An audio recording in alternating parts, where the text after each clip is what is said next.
जय हिंद दोस्तों। पवन Patel Hindi steno classes में आपका स्वागत है। डिक्टेशन 80 वर्ड पर मिनट। डिक्टेशन 5 सेकंड बाद शुरू होगी।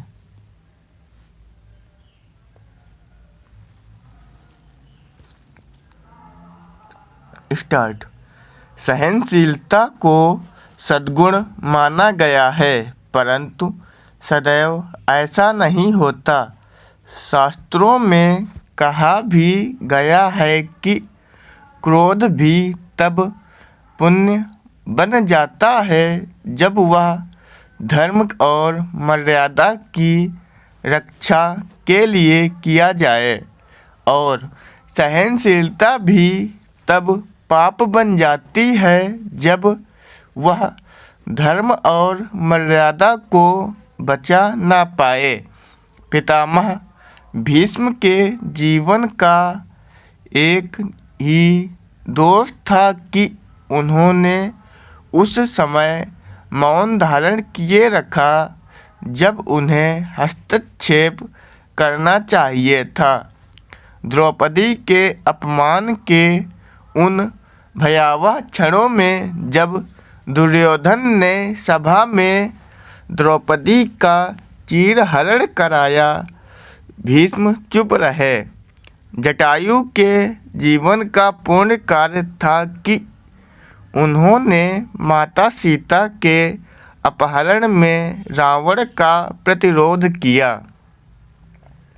भीष्म का उदाहरण दर्शाता है कि मौन कभी कभी अधर्म का साथी बन जाता है। यदि भीष्म के समय पर प्रतिक्रिया दी होती तब संभवतः महाभारत का संहार टल जाता। वहीं जटायु का प्रतिरोध इसलिए पुण्य बन गया क्योंकि उन्होंने रावण की परवाह न करते हुए सीता जी को मुक्त करने का प्रयास किया। यद्यपि रावण ने उन्हें बुरी तरह घायल कर दिया, लेकिन जटायु का प्रयास व्यर्थ न गया। मृत्यु तो दोनों की हुई, लेकिन उसका स्वरूप भिन्न था। जहाँ भीष्म को मृत्यु की प्रतीक्षा में बाणों की शैया पर समय गुजारना पड़ा, तो जटायु को श्री राम की छाँव मिली।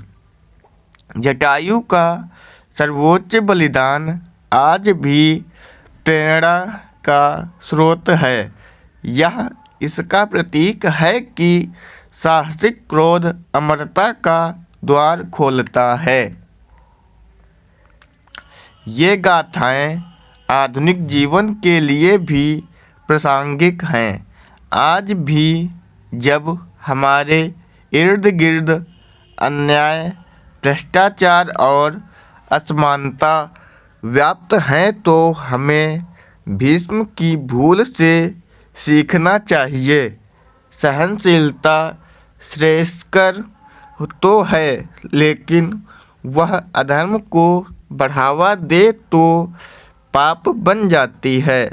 यथार्थ ही कहा गया है कि पतित कार्य को होते देखना भी पाप में भागीदार बनना है।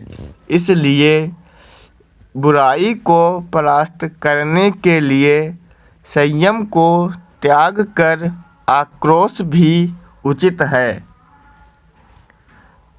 हमारा संविधान दुनिया के सबसे बड़े लोकतंत्र का सबसे बड़ा लिखित दस्तावेज है, जिसमें कई संशोधन हुए हैं, फिर भी अब भी कमियां हैं।